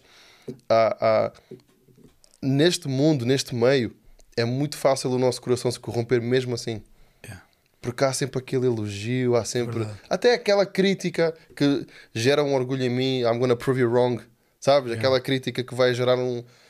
então vocês estão a olhar assim, então os haters vão ver, eu estou aqui pelos haters agora, sabes? Até isso pode gerar orgulho na gente. É verdade. E é muito, muito fácil nós cairmos nesse lugar do elogio impregnar-se. Tipo, alimentas-te daquilo. Se a pessoa disse, olha, hoje foi mesmo bom, esta palavra, esta música, sabes? Foi mesmo bom. E é muito fácil isso tirar esse olhar de João Batista, de quando as multidões vinham a ele e a primeira reação era eu vou-me diminuir. É muito fácil porque as palavras, os olhares, sabes? A influência. E isto aqui, tipo assim, sou eu na proporção que eu falo. Isso é muito sério. E tu também, como falaste aqui de pessoas que tiveste contato, tive contato também com várias pessoas do mundo, do meio, enfim, artístico e pregadores também, que eu vejo assim sinais que eu digo, Deus tenha misericórdia de mim primeiro e que tenha misericórdia de todos nós, porque eu não quero deixar de pregar o Evangelho, eu quero usar isto aqui para pregar o Evangelho, eu quero e vou usar isto aqui para pregar o Evangelho. O que eu não posso é que isto me tenha a mim. Eu não posso permitir que isto me tenha, eu vou ter isto. Pode ser que um dia não tenha. E quando eu não tenho, o que é que eu faço? Eu vou para a rua e prego o Evangelho na rua, ao ar livre. Tem ali um monte de gente que passa, já me atiraram cerveja em cima, já me gritaram, não paramos de pregar o Evangelho. Seja com microfone, seja sem microfone, o que interessa é que Jesus seja pregado. E não digo isto aqui só para parecer humilde ou parecer... Não, é num lugar pelo contrário, é num lugar que eu, lutando contra o orgulho, lutando contra aquilo que a nossa carne puxa, né? A vaidade, porque um dia eu vou morrer, e acho que até há uma música que diz isso, que o meu nome morra comigo, mas que o nome dele permaneça. Isso é verdade. Tudo o que eu fiz, né? Agora lembrei-me, desculpa interromper, lembrei-me de uma cena bastante engraçada, é humor, claro, mas ele dizia assim, nós somos tão importantes, né? Pessoas que acham, sou muito, sem mim isto não acontece, eu tenho que estar aqui, tal. É o superstar. E ele dizia assim, quando eu morrer, eles nem se vão lembrar do meu nome, meu. Eles vão dizer assim, olha, o corpo já chegou. O corpo já está aí. Pois. Eles nem dizem o nome. Então, o corpo já chegou, o corpo já está aí. Achei aquilo engraçado. Tipo isso, é um bocado por aí, não é? Olha, é mais um. Mas é uma realidade. É uma triste realidade em algumas situações. Mas olha, nós estamos aqui só para apontar as deficiências, digamos assim. Mas eu creio, e é visível já, que Deus está a levantar. Sabes que, falava isto há dias com um amigo, Deus deixa sempre um remanescente. Sempre ficou. Sempre, no cativeiro, em qualquer situação. E eu acredito, e já disse isto aí à rapaziada, que Deus está a mover os jovens de uma maneira. Eu não estou a dizer isto porque tu seres mais jovem que eu, mas é visível, Estás a ver? E não é dentro daquele padrão que a malta está habituadinha, a gravatinha, a paleta, coisa. Não é assim. A gente está a ver que as coisas estão a acontecer de outra maneira. E há um mover. Deus não se está a mover. Está-se a mover. Está-se a mover. Nunca parou de se mover. Nunca parou, meu. Nunca parou. Não é a maneira às vezes que as pessoas esperam ou querem dentro daqueles padrões. Tem que ser assim. Não, calma. Tem que ser muitas igrejas. Igrejas grandes. Isso dava outra conversa. A cena das multidões é outra. Sim. Estás a ver? Como eu te disse, eu conheci o Evangelho numa igreja potencialmente grande em Portugal, e que a cena era essa. Multidões. Às tantas, a pessoa começa a achar que está certa, porque está dentro de uma multidão. Mas quem é que diz que a pessoa está certa porque tem uma multidão atrás dela? Pelo contrário. Quem, Pelo contrário. A Bíblia Mano, a Bíblia mostra-nos o contrário. Yeah. Eu gosto de usar João 6 para esse exemplo. João 6 que Jesus multiplica pão e peixe, toda a gente gosta, toda a gente come, barriguinha cheia. E é isso. Mas quando Jesus começa a dizer o verdadeiro convite, as pessoas começam-se a afastar. Porque esta geração veio a mim por pão e peixe. Está aqui, eu sou misericordioso, sou bom, toma pão, toma peixe, come à vontade, por causa da minha misericórdia. Mas eu não te trouxe aqui para comeres pão e peixe. Eu trouxe aqui para comeres outra coisa. A minha carne e o meu sangue. É verdade. E quando eles ouvem isso, vão-se todos embora. E sabes o que é que Jesus faz? Ele não fica, não, espera aí, deixa-me explicar. Vocês não entenderam. Não façam isso. Voltem aqui, deixem-me explicar. Jesus não ligou a mínima. E vira-se para os discípulos e ainda vai mais longe. E vocês? Também vão-me deixar? Podem ir. Eu estou disposto a começar sozinho, mas eu não vou vender o princípio e o valor da palavra. Podem ir os 12. Eu começo sozinho e eu vou encontrar outros onde o reino entra e eles entendem o reino. Mas vocês têm que comer da minha carne e beber do meu sangue. Esse é o verdadeiro convite. Aceitam esse convite ou não? Vai-vos custar tudo. Isso é tremendo, mano. Então, e tu pensa comigo. Ou vamos pensar juntos. Sim. Quantos entraram na arca? É verdade. É verdade. Quantos saíram de Sodoma? É verdade. Quantos entraram em Canaã? Dos 12 espias, que são os 10, mano. Eu não sei quem são os outros 10. Tem lá o nome deles. Tem lá. Eles devem ter lá o nome deles, mas Sim, eu não tá está lá. na Bíblia, mas eu não me lembro. Sim. Ou seja, é aquilo que a gente está aqui a falar. Sim. Mas há também esse perigo, não é? Em algumas pessoas, da questão das multidões. Esse amigo que eu te falei, que ele já pregou durante muitos anos na Ásia, pá, Indonésia, igrejas grandes.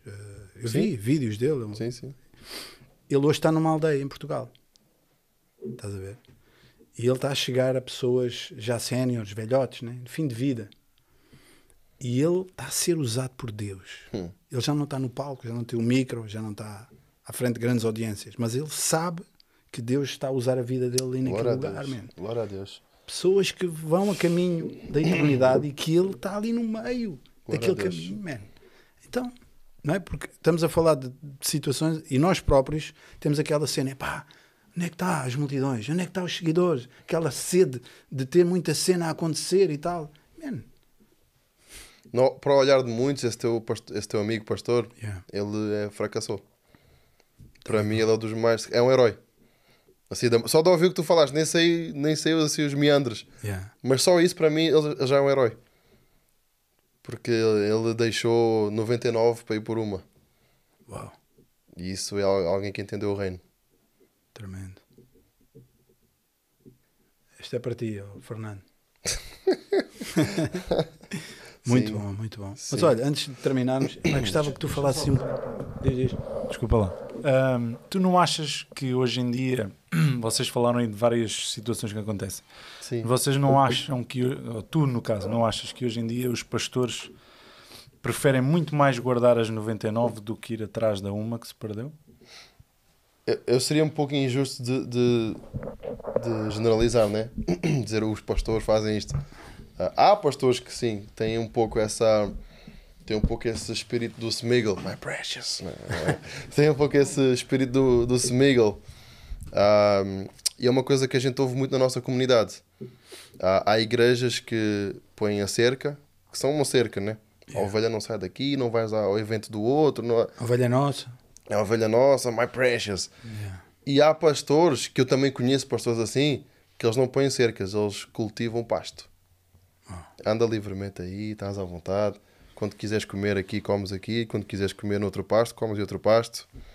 Então há essa diferença entre esses dois tipos de igrejas e de pastores.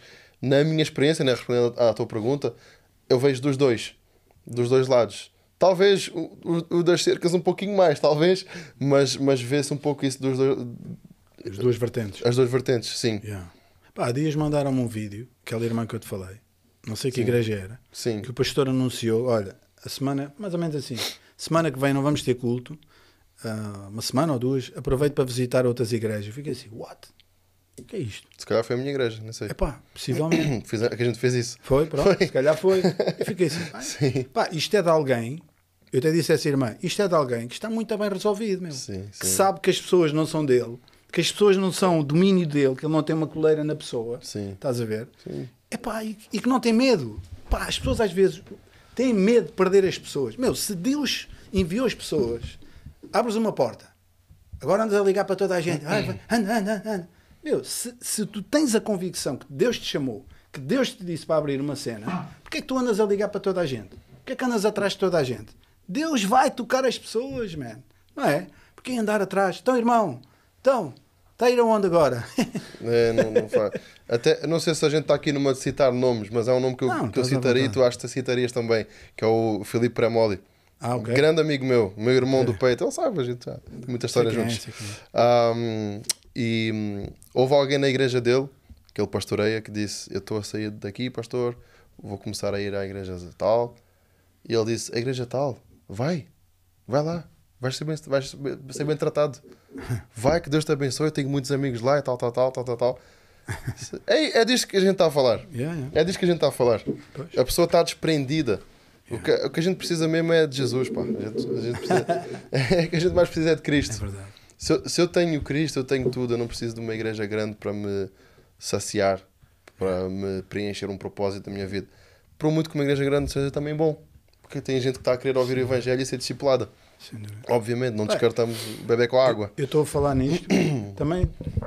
Também eu acho, desculpa, eu hoje Fala, estou fala. muito faladeiro, mas eu também acho que há pessoas que, por exemplo, foram chamadas para pastorear se calhar uma igreja pequena e Sim. acham que foram chamados para pastorear uma igreja grande. Estás a ver? Exatamente. E não tem nada de mal, eu Não acho que não tem. tem nada de mal pastorear uma igreja com 50 pessoas, mas se foi para isso que Deus te chamou, meu, faz o teu melhor. As Umas, pessoas é que vivem com, se calhar, é isso que estás a dizer, é da cultura de ser maior, eu tenho que ter uma igreja maior, tenho que ter 1 milhão de pessoas. resultados, Mas, tipo, números. Deus é. chamou-te para aquelas pessoas. Porque a gente tem essa. Para fazeres a diferença ali. Porque século XXI a gente vive de acordo com resultados, É verdade. números.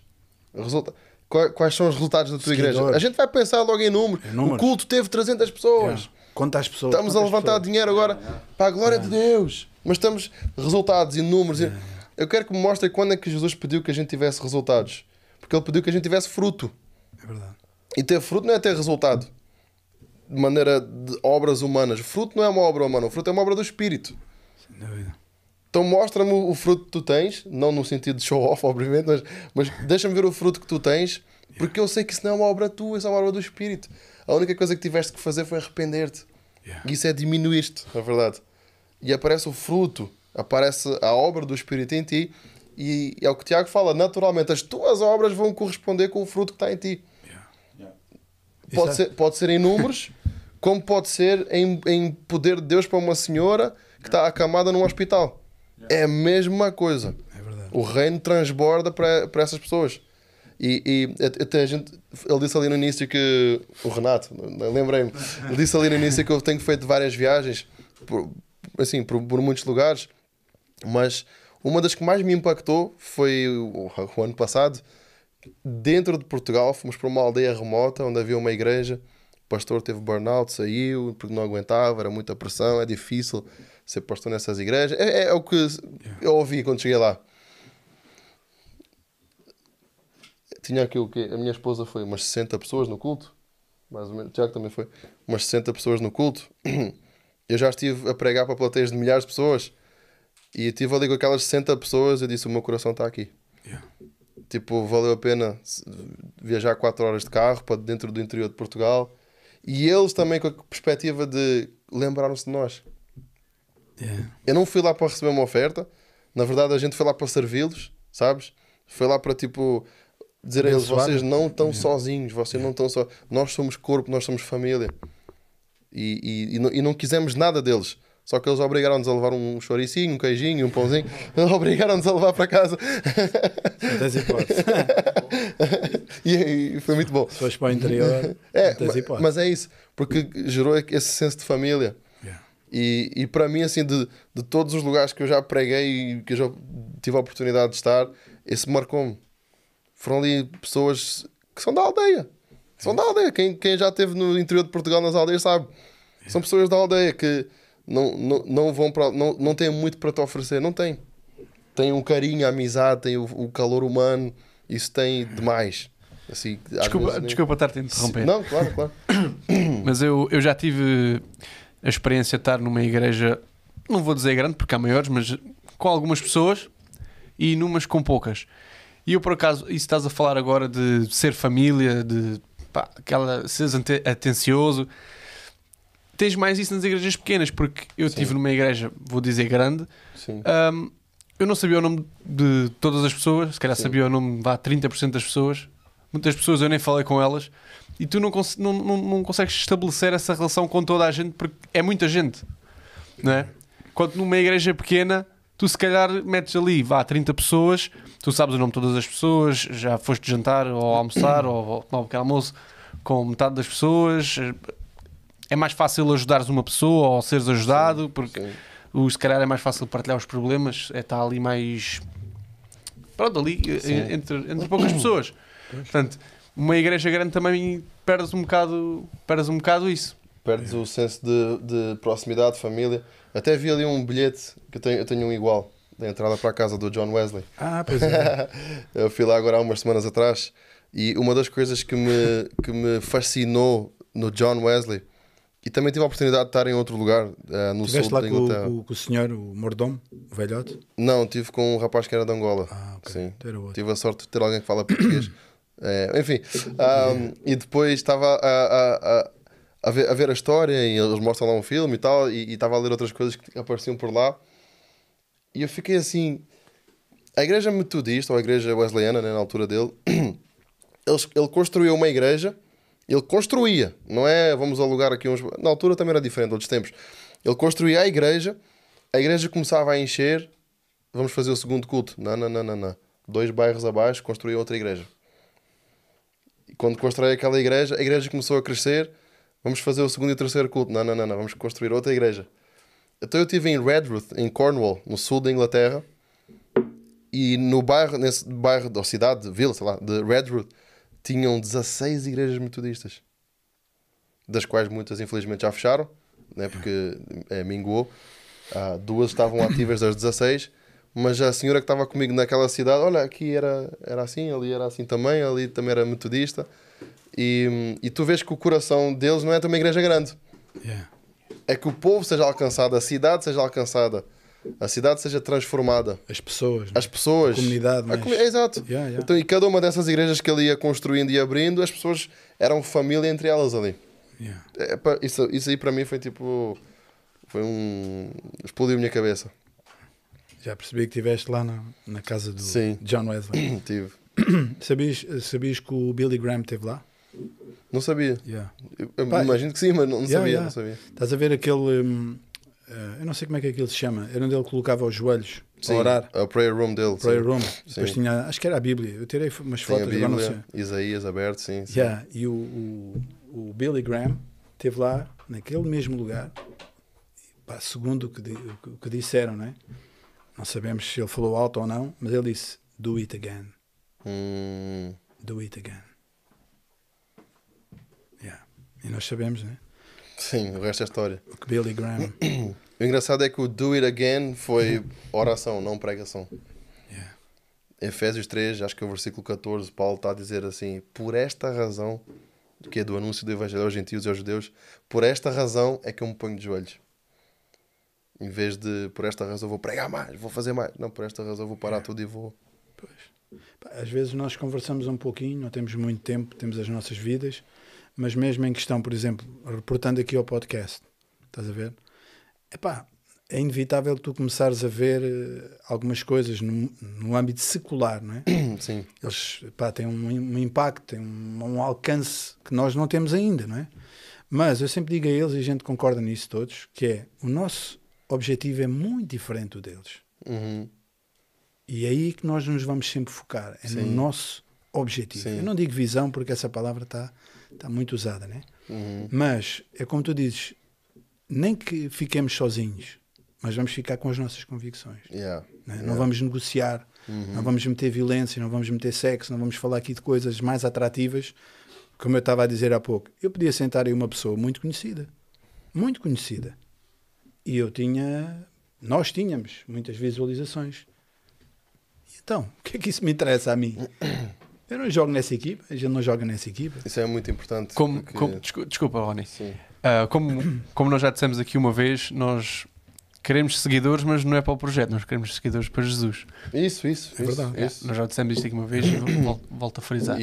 Isso é muito importante, porque, por exemplo, tu vês lá em Jesus em Cafarnaum a pregar e as multidões vinham para serem curadas e para serem...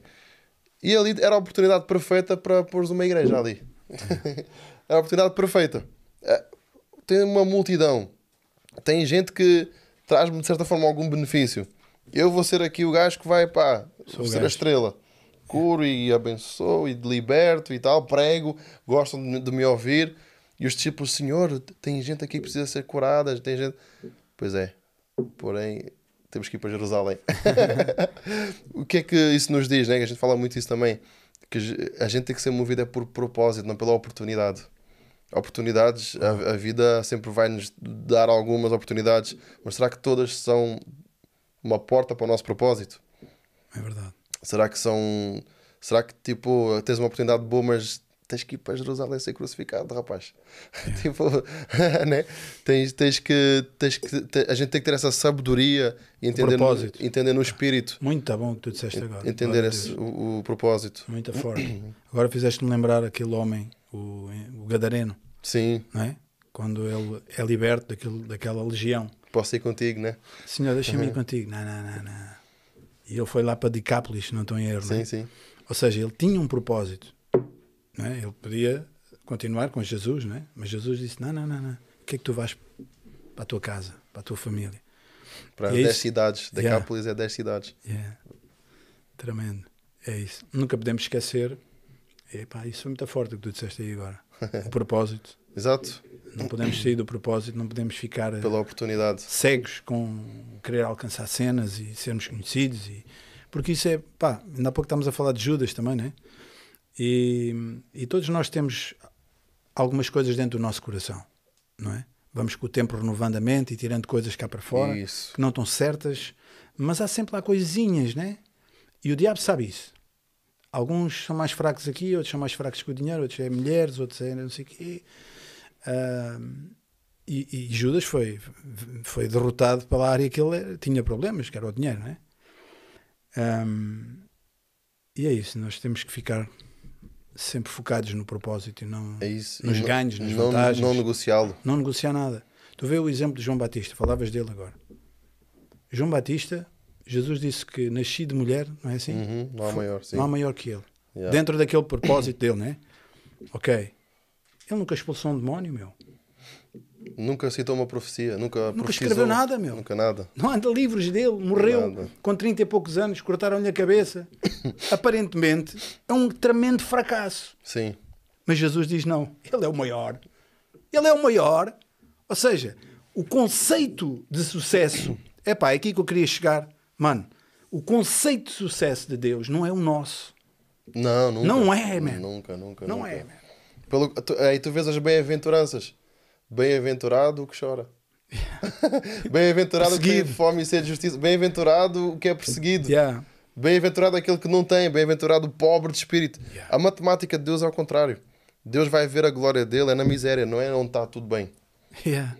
A matemática é assim. E a gente tem que ter esse olhar, essa perspectiva. Por isso é que João Batista foi maior. Que foi o maior dos profetas. Chamou-lhe de Elias, perdão. Ou seja, que já era um patamar gigante no mundo dos profetas. Mas não há uma única profecia de João Batista. Não há sinais. Mas o que é que ele fez que foi maior do que todos os outros? Preparou o caminho. Ele preparou o caminho para o Senhor. E quando eu olho para isso, eu digo, a minha missão é essa. Preparar o caminho para o Senhor. Isaías 40. É que ele puxou. Levantai a vereda, preparai o caminho para o Senhor. Vós que clama no deserto. Não há fonte, não há um resource no meio do deserto. Mas mesmo assim vou preparar o caminho sem ajuda. Sem ter um push, sem ter uma força. O Senhor é a minha força. Como o rei Davi, né? Um pouco antes de morrer, estava sozinho, mas diz lá, mas o Senhor foi a força de Davi. Não tens ninguém, mas tens o Senhor. Tens tudo. Vou preparar o caminho do Senhor no deserto. Vou preparar o caminho do Senhor no meio de uma cidade, no meio de uma faculdade onde toda a gente defende coisas terríveis. Vou preparar o caminho do Senhor no meio da minha família que não é cristã. Eu vou ter que ser esse que vai diminuir, preparar o caminho do Senhor. Alguma coisa acontece, bum, eu sou tão grande quanto. Mas não se vê. Não é? Estás a ver aquele momento na profecia de Isaías que diz que eis que as trevas cobrem a terra. Isaías 60, né? A malta fica, e agora as trevas? Man, é uma grande oportunidade. Mas levanta-te e resplandece, porque a glória do Senhor brilha sobre a tua face. Sem dúvida. Ou seja, tu e todos nós estamos aqui, quanto mais escuras e densas forem as trevas, Melhor. man. Mais vamos brilhar, mais o Evangelho vai sobressair. Eles virão para o Evangelho por causa da luz, da salvação, da cura, da transformação, man. É isto que nós temos que entender no nosso mindset e não ficarmos calados, mano. As trevas, elas não nos podem fazer fugir, ter um espírito escapista. Tens 2 cartas aos Tessalonicenses que é só sobre isso. Vocês estão a querer escapar, querem ficar a orar, estão a abandonar o trabalho porque queriam tanto que o Senhor ia voltar naquela altura. Isso é bom também. Vender terrenos e não sei e vender os terrenos, mas também se não trabalhas não comes. Já corta logo ali a cepa. E tenho a dizer uma coisa que agora esqueci-me. Mas é importante a gente entender que se a gente tem essa mentalidade ou esse mindset, né, de reino dos últimos dias, né? Tu vais ver que estás a preparar o caminho para o Senhor. Tu não tens um João Batista, tens uma geração de João Batistas. E quando as trevas elas cobrem a face da terra, aí é o momento da glória brilhar. De que vale a glória brilhar no meio de uma lâmpada já acesa? Tal e qual. A glória ela tem que brilhar onde há trevas. E se há trevas, a tua primeira reação não é fugir das trevas, é ir em direção às trevas. Jesus disse isso em Mateus 16. As portas do inferno não prevalecerão contra a igreja. Mas nós vivemos como? As portas da igreja não prevalecerão contra o inferno. Há um twist, mas Jesus disse ao contrário. As portas do inferno. O que é que significa? Tens que ir lá. Eu às vezes ouvia pessoal assim, eu também ia naquela, também sabia muito pouco, dizia assim, entrei ali naquele lugar e tu não sentiste, meu?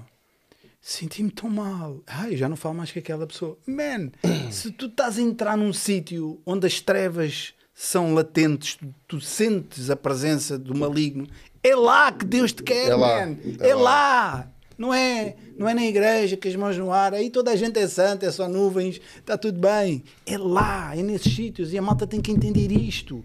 O cristão, nós, os mais cotas como eu, os mais novos, nós temos que entender isto. O nosso propósito é maior que nós. Sim. É maior que nós. Há pessoas, como ele está a dizer, falamos do Fernando, que está lá na Santa Terrinha. Se ele não estivesse lá, aquela senhora, aquela mulher que partiu para a eternidade, ele nunca teria tido essa possibilidade. Muitos nunca vão ser Billy Grahams, não vão ser Reinhard Bonnke. E então? E às vezes serão maiores que eles. No não reino. É? Sim. E vivemos, a cena que nós vivemos, eu cresci, por exemplo, falando do Reinhard Bonnke, eu cresci a ver o Reinhard Bonnke, as multidões de África. Então nós começamos a pensar que Deus vai ter muitos Reinhard Bonnke e que vai ter muitos Billy Graham. Então quem é que vai à aldeiazinha onde tu estiveste e onde está o meu irmão Fernando? Quem é que vai lá? Àquela casa que tem lá um queijinho e um presunto, mas que entretanto tu pregas o evangelho àquela pessoa. Alguém tem que ir, man. Pode ser o podcast, pode ser um rádio, pode ser através da televisão. Diga-se de passagem que eu, pessoalmente, acho mais difícil falar só para uma pessoa, né? Que a pessoa tem sempre tendência a rebater tudo e como estão só ali, né? Um para um, do que para uma multidão, né? Para uma multidão, a maior parte das pessoas vai atrás dos outros, né? Tem que te ouvir. Não, e vão atrás. Tem que te ouvir. Ninguém vai meter o dedo no ar, né? E vão atrás uns dos outros, né? E aquilo, pronto, cria-se uma atmosfera. É verdade. Às vezes é um pouco mais intimidatório, não é? Sim, sim. Já para terminar, não temos muito tempo, mas eu gostava que tu falasses um bocadinho, ele pegou aí nesse gancho, que é a questão que tu também, eu sei que tu és bravo, és forte, que é a questão do debate, apologética, TikTok. Sim. Contei um bocadinho dessa tua... Tenho tido uma atuação dentro do TikTok. de buscar Qual assim... é o endereço para a malta? É o meu nome, Ronnie. Epá, o TikTok é diferente, peraí. Não, mas tem o arroba... é o meu nome, Ronnie R. Lemes, o meu último nome. TikTok. É, no TikTok, Ronnie R. Lemes. Eu não sei porque eu não tenho TikTok. Sim, mas quem tiver... eu não posto muito, mas tem lá, o que eu postei dá para perceber porque é que eu estou lá. Mas aquilo é o quê? Lives? Mas as lives é que é o foco principal. Então, 90% do pessoal que aparece nas lives são muçulmanos. E são muçulmanos que vêm assim rebater. Também provoco, né? Também não vou aqui fingir. Eu provoco um pouco o assunto e a discussão começa. Católicos romanos, não tem? Aparecem católicos romanos, aparecem ortodoxos também, que na verdade vieram para se unir. E é uma coisa que me deixa assim pesaroso. Onde é que estão os meus irmãos do meu lado de fé? Os católicos e os ortodoxos estão assim de braços dados comigo, estamos contigo. Há um muçulmano, vou-te ajudar. E que conseguem debater e conseguem conversar, conseguem... Dialogar, né? Sim. E eu fico assim, os meus irmãos estão todos na igreja com a mão levantada, pá, têm que estar aqui também a ajudar. Esse é um ponto. Mas, desculpa lá interromper, mas é um assunto que nem todas as pessoas estão confortáveis, né? Eu concordo, tu estás por dentro. Eu concordo, sim, é? nem todos estão confortáveis, mas por que não levantar pessoas que o façam, né? Por que não levantar pessoas que estejam preparadas e que... Eu sou uma voz, a gente precisa de milhares de vozes. O pessoal que está aí a ver, vai lá ao TikTok, dá uma forcinha aí ao Ronnie. Sim. É de madrugada, é de noite? Já aconteceu de ser de madrugada, já aconteceu de ser à meia da tarde. A gente, quando a coisa... Então, há muçulmanos que entram e qual é que é o foco? Eu não acho... Eu gosto muito da apologética e estudo apologética já há muito tempo. Eu não acho que a apologética é o melhor meio para convencer alguém de Cristo. O reino não é feito de palavras, é feito de poder. Sobrenatural, né? Mas agora a pessoa que está ali a ouvir diz: mas este gajo é incoerente, porque é que ele faz debates com muçulmanos? Eu acho que e a minha oração cada vez que eu tenho um debate com um muçulmano, e é o feedback que eu recebo depois, que é durante o debate com o muçulmano na live, eu não estou a apontar para o muçulmano, o meu objetivo não é o muçulmano, porque num debate é sempre a ver quem é que tem razão. Ver quem ganha, né? É ver quem ganha. Mas a minha oração é: Senhor, lança confusão nos que estão a ver o debate. Os que são muçulmanos, ou que estão a abandonar o cristianismo, ou que estão a ponderar o islamismo. E é exatamente isso que acontece, Otávio.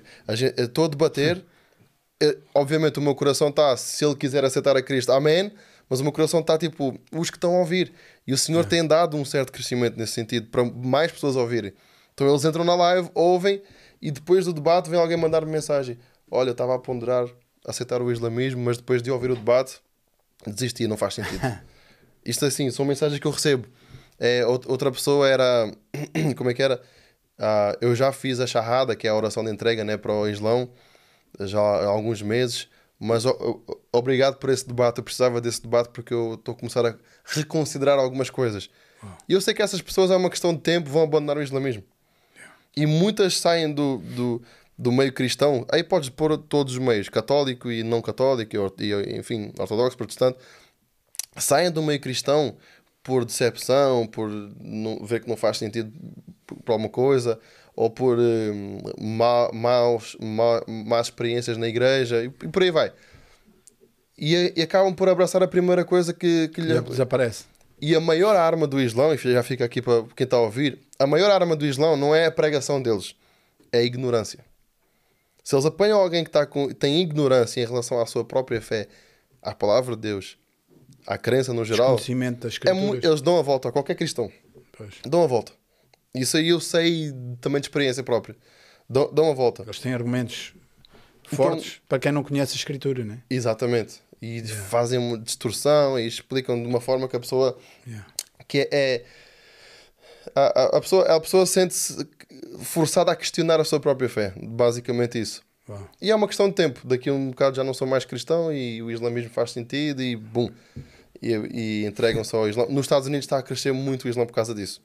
Porque a maior arma é a ignorância. Então é um dos meus objetivos com essa apologética ao mundo muçulmano, é usar agora a ignorância dos muçulmanos. Então entram muitos muçulmanos com perguntas que a gente faz ali na live que simplesmente não têm resposta, ou são forçados a responder coisas que é pecado ou blasfémia para eles, como Allah tem poderes limitados, Allah não é tão Deus assim, Allah não é capaz de fazer certas coisas, ou o lado moral do profeta, ou o lado moral do próprio Deus, Allah. E eles são forçados a ter que dizer coisas que não querem dizer, ou ter que dizer que o Alcorão tem erros e problemas no Alcorão. Enfim, uma vasta lista de coisas. E para a glória de Deus temos visto alguns resultados, incluindo um muçulmano em específico, em particular, que ele é bem acirrado, ele é bem muçulmano, um pouco já bem mais influente assim no mundo do islamismo português. Há poucos dias ele começou a abrir o coração para o Senhor. Então assim, há coisas que estão a acontecer. Glória a Deus por isso. Epá, eu sinto-me tentado a criar um TikTok só para isso. Para ir lá, não me vou meter ao barulho, mas vou-te dar ali. Pessoal, vocês que estão a ver e a ouvir, o Renato já falou nisso. Epá, vão até lá, procurem pelo TikTok do Ronnie e cheguem-se à frente, pessoal. E comentem aí aqui no vídeo, no YouTube, se gostavam de ver aqui um debate aqui no canal. Bora! Sim, era fixe. A gente faz acontecer isso. Era fixe. Para finalizar, queres falar um bocadinho sobre o teu livro? Sim. Ronnie, há tanta coisa que nós podíamos estar. Olha, está ali o Tiago, né? O Tiago já está ali sentado há bastante tempo. Ele Está tranquilo, está tudo bem, está tudo bem. Então este é o meu livro, não sei se mostro ali. Mostra-me. É Evangelismo Descomplicado. E é um livro que eu não tento explicar-te como é que evangelizas da melhor maneira, porque a melhor maneira de evangelizar é amares o Senhor e amares o próximo. E o resto vai naturalmente e sobrenaturalmente sair. Mas também, obviamente, passo ferramentas e muitas histórias, experiências. Já há cerca de 15 anos que eu estou assim, no meio de evangelizar bastante, tanto nas ruas como em outros ambientes.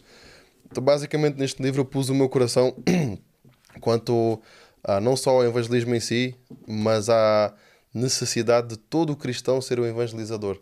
Não evangelista, como um chamado, mas todo o cristão tem que ser um evangelizador. Se tu estás apaixonado por Jesus, é matemático, tu vais falar dele. Porque é que há tantos cristãos que não falam dele? Então a gente também trabalha um pouco isso no livro. E também trazer um pouco de ânimo, porque alguns pararam de evangelizar porque evangelizaram no passado, não correu bem e bateu o trauma, agora tem um certo receio. Outros é por vergonha.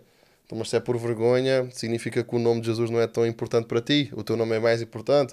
Então a gente trabalha um pouco essas coisas e trazemos um ânimo para que o pessoal evangelize e faça testes e comece a evangelizar em casa e comece a evangelizar na escola. E eu aqui também discorro bastante em algumas histórias minhas em evangelismo, até erros que cometi, coisas que a gente pode aprender. Experiências próprias. Sim. Isso é bom. Eu tenho um amigo que ele diz assim: ninguém é inútil. Ninguém. No mínimo, tu sabes. No mínimo, a pessoa é um mau exemplo. Já leste, Tiago? Já? Claro que sim, olha a cara dele. O Tiago teve um papel muito importante neste livro. Para que é um migalhaço teu, né? Acontecesse, sim, ele teve um papel. Ele disse-me logo: vou trazer a minha esposa e um amigo meu. Foi. E também aproveitar aqui, este livro fica obrigado. Fica aqui para ti. Na verdade, vamos sorteá-lo aí. E diz uma coisa, Ronnie. Obrigado. Ronnie, atenção. Onde é que as pessoas podem adquirir esse livro? Sim. Como é que podem entrar em contato? No perfil do meu Instagram tem lá um link onde dá para adquirir o livro e faz um pagamento direto e depois recebe por correio. Então é simples. Ou num lugar assim mais físico, no momento só na Zion Lisboa. Na loja, na livraria da Zion Lisboa tem também lá. Em Alvalade, né? Em Alvalade. É o único lugar assim físico no momento. Está lá, se as pessoas forem lá, encontram lá o livro. Encontram lá o livro, de certeza. Pronto, okay. Se não vender tudo até lá, né? Não sei quando é que vão ver o vídeo. Se alguém tiver aqui alguma dificuldade, entre em contacto. Claro, posso ajudar, não precisar. Sim, claro. Ok. Sim. E pronto, olha, Ronnie, tínhamos muita coisa ainda, tínhamos que ir lanchar e depois voltar sim. E convidar mais pessoas, o Tiago, a tua esposa, a esposa dele. Claro. Muito obrigado por terem vindo, vocês todos. É que agradeço. É como eu costumo dizer, nós dizemos isto, o podcast Filhos do Trovão não vive sem convidados, E como falávamos há pouco, não é das coisas mais fáceis em Portugal encontrar convidados. Quer dizer, convidados há muitos, não há convidados que, digamos, tenham um conteúdo edificante, um conteúdo que possa servir as pessoas, abençoar a vida das pessoas. Mas nós sabemos que Deus está, na verdade, a trazer pessoas. Sim. Tu és uma delas, a gente não se conhecia. As coisas acontecem de uma maneira natural. Eu chego sempre a essa conclusão. Jamais vou rodar fechaduras que não abrem. Não insisto. As coisas são o que são. E eu dou glória a Deus, dou graças a Deus pela tua vinda, pela tua vida. Tu és uma bênção, não te conhecia. Falaram-me muito bem de ti, mas confirma-se tudo. És uma bênção Glória a Deus. para o reino de Deus. Amém. Jovem. E que seja isso. Seja esse o teu lema, abrires o caminho, ou mostrares o caminho, como João Batista, em Portugal, e onde tu fores, certamente isso vai acontecer, os sinais vão seguir a tua pregação. Amém. Nós precisamos disso, nós precisamos de juventude on fire por Jesus, o coração que ama a Cristo, e isso vê-se. Amém. Pelas tuas palavras, olha-se para ti e percebe-se que tu transpiras, sai dos poros da tua boca, sai Cristo. E isso é o que basta, não é? Como deves dizer no teu livro, não é? A pessoa que está cheia de Cristo, não é? Sim. Está cheia do Espírito, naturalmente vai ser ousada. Há malta que às vezes diz, não tenho ousadia, não consigo falar para as pessoas e tal. Pede ousadia ao Espírito Santo, Ele vai-te dar ousadia. Não é? Amém. Amém. Ryan, Muito obrigado. Muito obrigado. Eu agradeço de coração também o convite e ver também que Deus está a usar isto como uma plataforma. Eu gostei do que o Renato disse de filtrarmos os seguidores para Cristo, mas que sinceramente, de verdade, que sejam muitos, porque entendendo que o coração, né, o objetivo é pessoas que caminham no mesmo espírito e a gente refinar toda essa informação e conteúdo que chega a muitos que vão ouvir, e que oramos a Deus que cada vez mais ouçam, cada vez mais pessoas ouçam, no norte, a sul do país e fora do país também, de fala portuguesa, que chegue até eles em África, Macau, sei lá, o Brasil, que ouçam e que sejam realmente edificados, e que este canal seja uma plataforma de todo o tipo de contexto, todo o tipo de background, o Senhor usar para a glória dele, literalmente, e o reino a ser expandido no fim das contas. Isto aqui é a expansão do reino, e dão-te parabéns por isso, vocês. Isto é pessoal top mesmo. Sim. Não é por serem, um é meu filho, o outro é... Mas é verdade, tinha que usar o top, mas eles são mesmo, são uma bênção tremenda. Ainda hoje estava a pensar nisso. Tem miúdos pequenos, têm as vidas a correr, e eles estão aqui, às vezes saem daqui tarde, cansados e tudo. São uma benção, mas eles não estão a fazer nada disto nem para os filhos do trovão, né? Eles estão a fazer para Deus. Nós estamos a fazer as coisas para Deus. Amém. É isso. Vale a pena. Vale a pena. Vale muito a pena. Amém. E é isso, pessoal, foi mais um episódio. Eu espero que tenham gostado deste episódio. Deixar aqui um agradecimento ao Ronnie. Quem tiver a oportunidade de o ouvir ao vivo, vale a pena. É bom falante, mas não fala sobre ele. Ele tem um tema muito mais interessante. Pessoal, quem puder também adquirir o livro, não vão ser defraudados, ok? É bom conteúdo que está ali. E é isso, pessoal. Sigam-nos nas nossas redes, já sabem, temos sempre conteúdo fresquinho para vocês. E é isso, pessoal. Até à próxima. Obrigadão. Estamos juntos.